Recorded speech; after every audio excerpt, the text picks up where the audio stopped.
Hey everyone, Jonathan Bailor back, and I'm smiling so broadly, it's actually making my jaw hurt right now based on today's guest.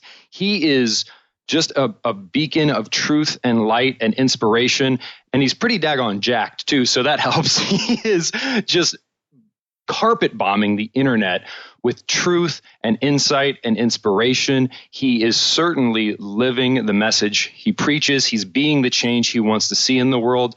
He shows people how being strong in the weight room and being strong in life is just so critical to manifesting all the glory that we were all put here to do and to be. And he is just an awesome coach and an awesome guy and an inspiration. Elliott Hulse, welcome to the show. Great. Thank you, Jonathan. Well, Elliott, just to get started, you really are extremely passionate about what you do. Can you tell us a bit about how you got into what you do, and what makes you so passionate about it? Well, both of my parents are from Belize. And, for those of people, I think most people know where Belize is now. But growing up, a lot of people had no clue that it was a tiny little country in Central America. And they both came to the United States literally with bare feet. They grew up as natural as it gets. So, we've got all these fads and diets that try to bring us back to the primal foods that people ate and lifestyles. Well, I'm literally one generation away from people actually living that way. And when my parents moved here, they came to Brooklyn, New York, where they had me, and then my mom's younger brother, my uncle, lived with us. And after a few years, they moved us out to Long Island into a big house where my uncle would practice martial arts and gymnastics down in the basement. So mind you, I'm about 4 years old. And here's this guy who grew up climbing trees to eat most of the food that he ate. And he's doing backflips and chopping bricks and climbing ropes and doing all these things in my home and teaching me and my younger brothers how to do it. So it had a tremendous impact on our psychology with regard to what is possible in health, in fitness, in strength. I really just grew up believing that people should be able to backflip and do push-ups, so, do all these ridiculous stunts. He was walking on his hands and things like that. So I went into elementary school knowing how to do push-ups, sit-ups, chin-ups. I was far more athletic and stronger than a lot of the kids because of this. And that's how the love for health and fitness athletics grew in my heart. A few years after that, when I was in high school, my uncle he took up bodybuilding, and he taught me and my brothers how to lift weights for football.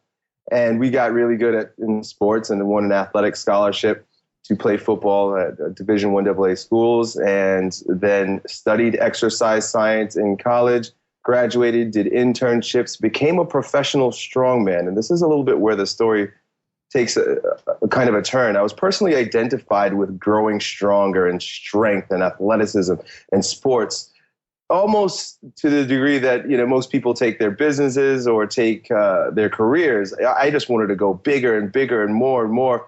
And I got to the point where I overdid it. I literally took it to such an imbalance that I injured myself pretty bad. I tore my bicep. And at that point, I realized almost instantly that there was far more to developing your strength than merely the outward manifestation of the exercises that we engage in. We're all very focused on what we look like or how much weight we can lift or how fast we can run. But really, there's a physiological and energetic component to developing your strength and becoming what I call the strongest version of yourself. And today, I'm a coach. You can call me a strength and conditioning coach because that's the way the majority of people come to me. But we take a holistic approach, and we focus, like I said, on physiology and energetic strength and what I call presentable strength, all four which combine to be what I call the 4 layers of strength. And that's how I approach my practice, and that's how I develop myself and my clients. Elliott, I can't wait to dig into those 4 layers of strength. And what so resonates with me about your point is there is so much in this world that may not be immediately within our control. There's political things, there's what other people are doing, but what we do in the gym, what we put into our body, these are all things we can control as close to completely as anyone ever could. And have you found that using fitness and using nutrition as a testing ground for building the strongest version of yourself pays huge dividends in other areas of your life? Well, it's interesting. If we can't be personally identified with the responsibility associated or the responsibility granted to us, given to us, that we need to embrace to produce good health, really we have no responsibility. We have no reason trying to take responsibility for anything else. It's the one thing that you must do. It's the one thing that every waking moment of your life, you're having an opportunity to either impact positively or negatively, from the way you breathe, to the way you walk, to the food you eat, to the exercises you engage in, to your relationships. These are all things that are contributing to the type of person you're becoming on a daily basis. And Elliott, why is it, do you think, that I completely agree with you, and I think anyone who has experienced poor health and then transitioned into robust health would agree that this is the most foundational aspect of our lives. But so often we hear, I just don't have time. It seems like the opposite is true.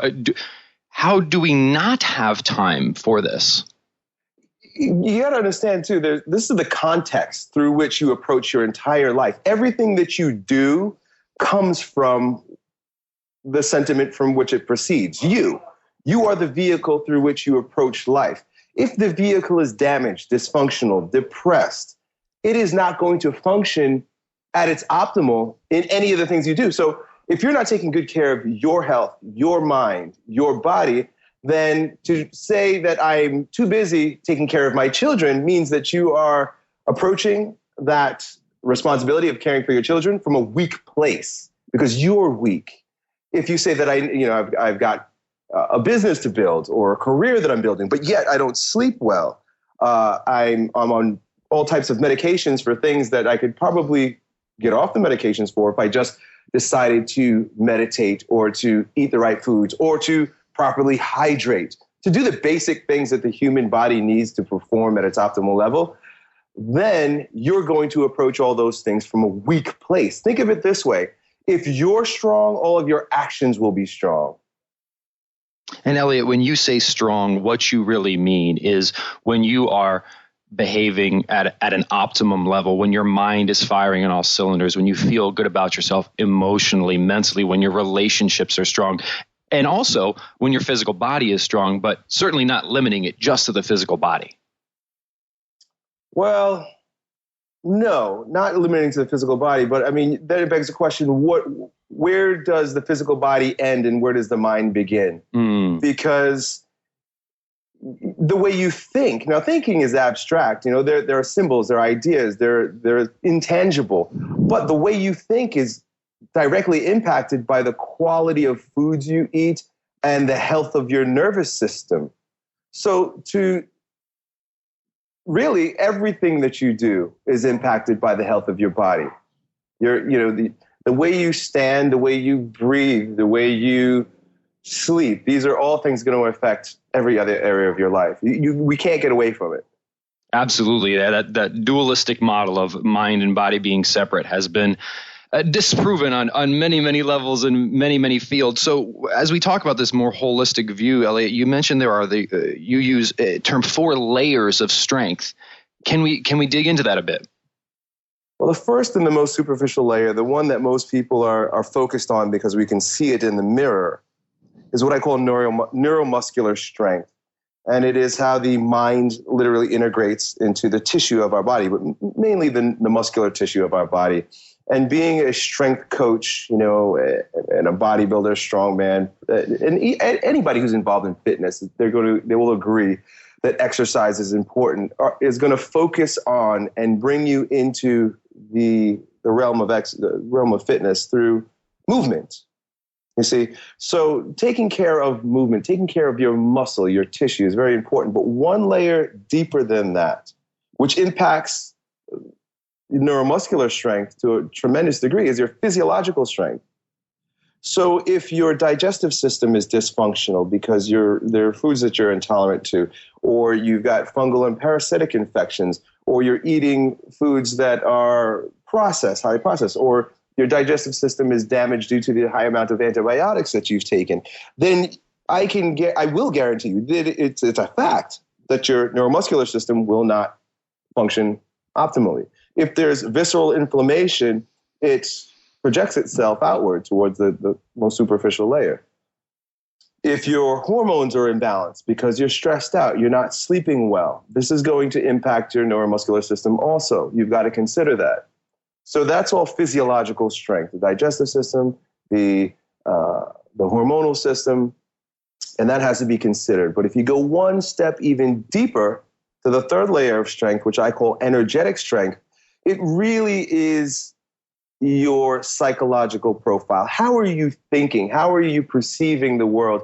What is your attitude? You mentioned a blog post I wrote. What is your attitude about what's going on, the stresses that you're experiencing in your life?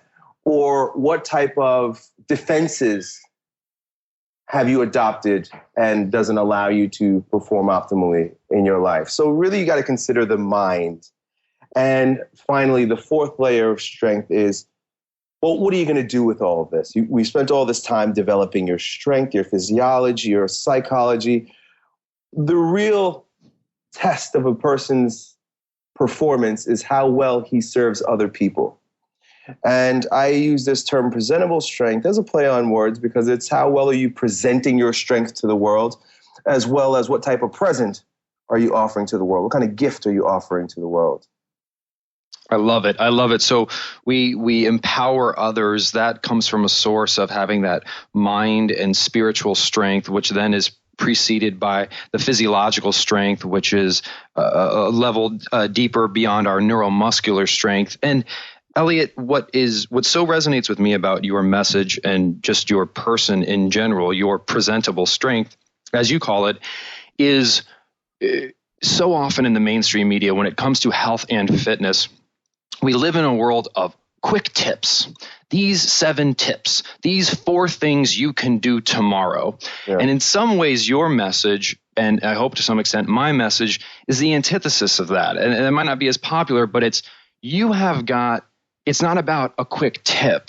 It's about a dramatic and all-encompassing new way to look at yourself, a new way to look at food and the world. How, if that's accurate, if you think that's fair, how do we bridge that gap? When you say bridging the gap, you're saying bridging the gap between the massive amount of people who are still looking for quick fixes and bringing them this message of long-term holistic health? Exactly. Or just even we are constantly bombarded by the media with the message of quick tip, just this, give me 5 tips, versus what you describe, which is a much more holistic, much more you need to put your mind into this. And in fact, if you think 5 quick tips are the solution, that in and of itself is a manifestation of a problem. Yeah, it really is. I think the most important thing for us to do as experts is to live what we preach. They say, I've got 4 children, and I can attest to the fact that you can talk till you're blue in the face and no one will hear you. But when they're watching you, you know that they're absorbing the behaviors that they will then reproduce. It's what we do. Monkey see, monkey do. It's what we do as experts that matter far more than what we say. And I almost get tired of talking. I almost get tired of saying the same things over and over again. And I'm far more interested in showing people and then holding them accountable for doing as well. We live in such an abstract world where ideas seem to have more value than action. People will read 10 books but do 0 things. It's almost like we've got this feeling of accomplishment by absorbing information, which absolutely is not true. Just because you read a book on diet doesn't mean that you actually know how to eat well. Just because you watch the exercise channel or you watch YouTube videos of guys bodybuilding or running marathons does not make you healthy. It's strange. I don't know where this disconnect happened, but I'm far more interested in action rather than talk. So if someone's talking about 5 tips, Well, I'd like to see what that person looks like. If there's a quick way to have that happen, well, show me. I'd like to see that happen. And 9 times out of 10, it's just marketing BS, because that individual is looking for a way to entice other lazy individuals to purchase their product or to read their book. When if you're really looking to serve people, you are on the journey yourself, and you're merely offering your experiences and insights that you've gained along your journey.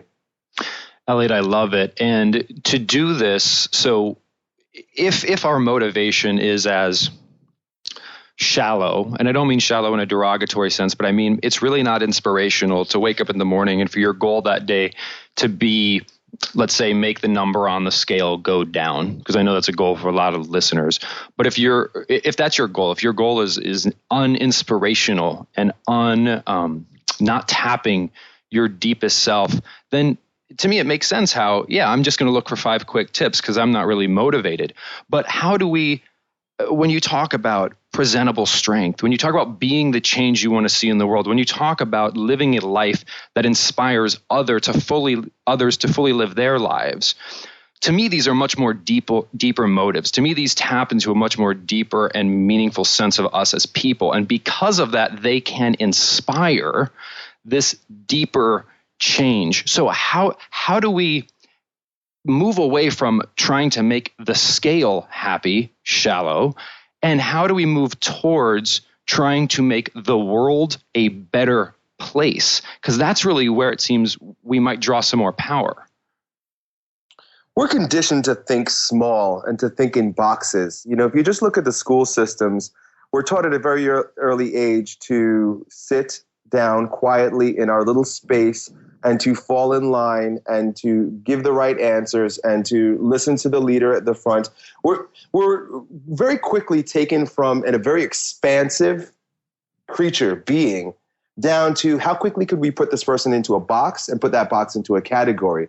And what that leaves is a very depressed, energetic level in a human being. Now, consider how many people are depressed. The system literally takes an expressive, motile creature, especially psychologically and energetically, and crushes us down into these tiny little psychological prisons where they can now control us. So to take someone who from a very early age has been taught that they need to sit down, shut up, fall in line, and give the right answers, to then dream big, to then have high hopes and aspirations, or to even consider that they're far more than they've been told, to consider that they could have more, be more, experience more, feel better than they've been conditioned to, is really going against generations of psychological imprisonment or conditioning.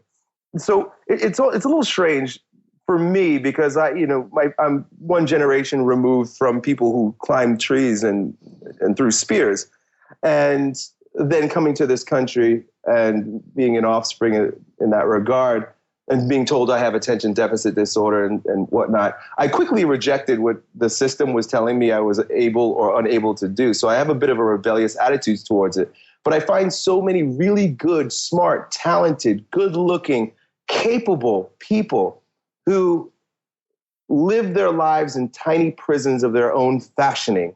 And to take that person and expect them to want to live a life that is far more than the numbers they see on a scale or what they see in the mirror or the bank account that they have or the car that they drive is a really difficult task. It's almost like you've got to recondition people's minds about what they actually are. Elliott, that is so profound, and it is so the shrinking down. Like, I love that term, because even if you look in the mainstream media about the definition of a health, especially to our beautiful, strong female population, it is characterized as one of shrinking oneself, literally. Eat less, shrink, get smaller, shrink. And your whole message is no, get stronger, grow yourself on all levels. So it is literally like we have been told in our society to equate health with the opposite of what we are talking about here, to equate it with shrinking rather than growing? Yeah, absolutely. We're talking about health, but I mean, you'll find that in all areas of people's lives. I mean, even as it comes to abundance, when it comes to business, it comes to the relationships that you have, what you're capable of as a human being. We've been really shrunken down. And one of the most difficult things to get people to do is to think bigger, to realize, not even think, but to realize bigger, how much more immaculate you actually are. And what is so at least helpful for me, Elliott, is I know what originally turned me on to fitness in my life is I was experiencing some interpersonal struggles. And I think this is common for a lot of people. And you start to say, well, the one thing I can control is maybe going to the gym, maybe doing some exercises, maybe changing what I'm eating. And when you start to see those small private victories, as Stephen Covey would call them, these grander public victories seem infinitely more achievable. Has that been your experience?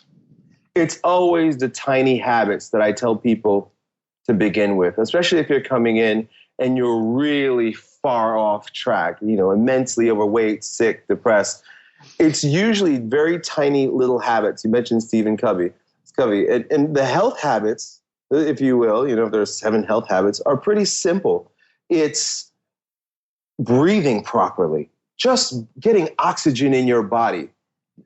I mean, more so than just the chemical reactions in your bodies that are associated with bringing in oxygen and the oxygen exchange, but the softening of the muscular system associated with breathing deeply will impact you psychologically, physiologically, neuromuscularly. Your entire life will change when you realize that deep breathing will impact the entire context of your life.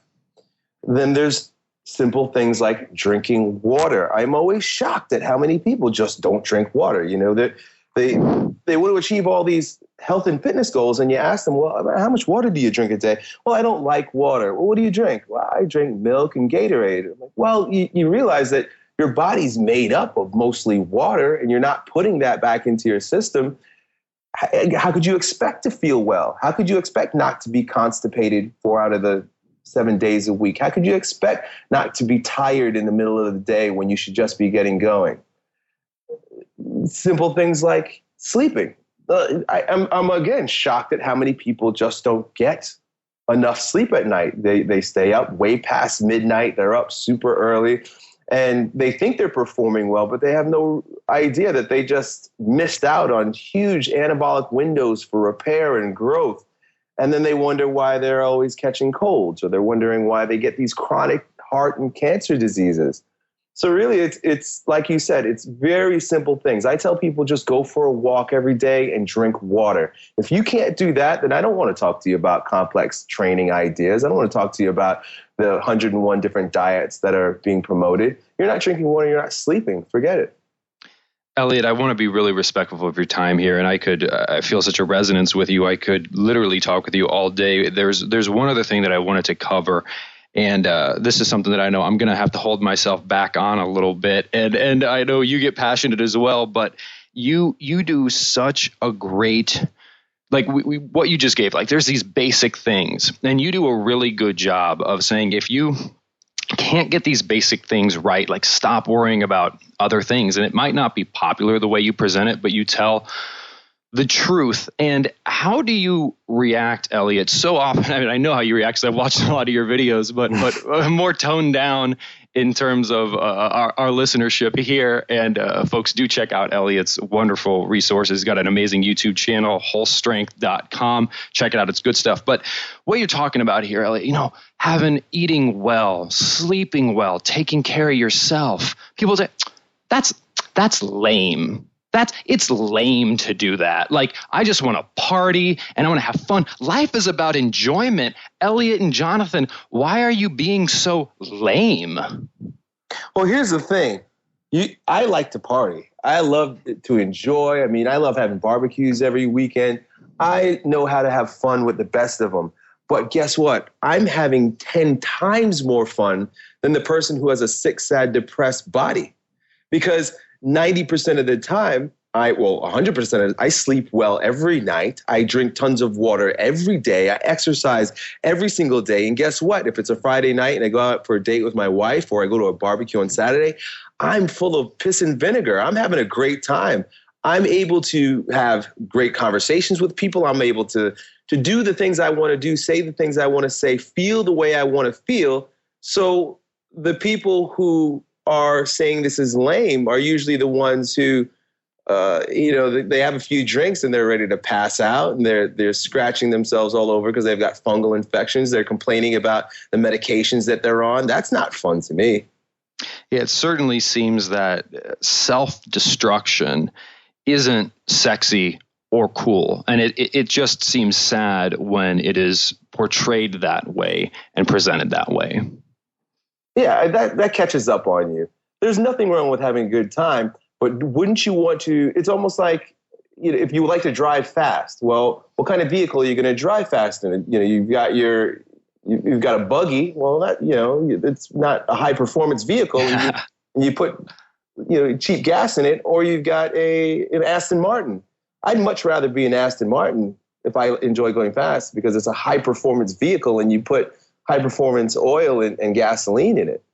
Well, and I think what people can see from your life, Elliott, and hopefully can experience for themselves, is a lot of times, at least I've found, that the reason we may partake in those self-destructive behaviors is because we are trying to feel a certain way. And those behaviors may make us feel that way ephemerally. But when we grow strong, as you describe it, when we become the strongest version of ourselves, you can feel that way and 10 times better all the time. Like spending time with your children can make you feel that way. Spending time with your family, serving your community, just doing great work can make you feel better constantly than you may feel ephemerally from these types of behaviors. Has that been your experience? Oh, absolutely. You'll feel better. You'll look better. I mean, health shows in your eyes. An individual. I think other people can feel your health. A sick, depressed individual who walks in a room doesn't carry the vibrance, doesn't carry the vitality that someone who's healthy and in charge brings when they walk into a room. So you'll have a much better time, and people are going to respond to you in a much more resourceful fashion if you're healthier and stronger. All the things that you do, like you mentioned, contributing and playing with your children, are all going to be a outgrowth of your vitality and strength. Folks, we've been talking with Elliott Hulse, obviously a brilliant man, a gentleman with so much passion. I would highly encourage you to check out his work. Note that he does speak his mind, so be sensitive to that. And if he thinks it, he's going to say it, and it's wonderful, but just keep that in mind. And you can learn much more about him at hulsestrength.com. Elliott, you are up to so much. What's the big focus for you next? Well, that last layer of strength that I call presentable strength is the one that I'm working on teaching people right now more than anything. And it's basically taking people who have a strong message to inspire others to the world through things like what you're doing, Jonathan, through video, through audio, through blogs, through social media, and really impacting the world with their positive messages. Well, it's amazing, Elliott. I'm sure you feel this way too, to live in an era in which individuals such as yourself, individuals such as myself, individuals who just feel this passion have a platform on which we really can make a change in the world. And I do thank you for all that you do. And folks, please support Elliott. He's doing great work. Again, it's Elliott Hulse, hulsestrength.com, HULSE, strength.com. Elliott, it's been an absolute pleasure. I really appreciate it, brother. Yeah, thank you, Jonathan. This was fun. Listeners, I hope you enjoyed today's chat as much as I did. And please remember, this week and every week after, eat smarter, exercise smarter, and live better. Talk with you soon.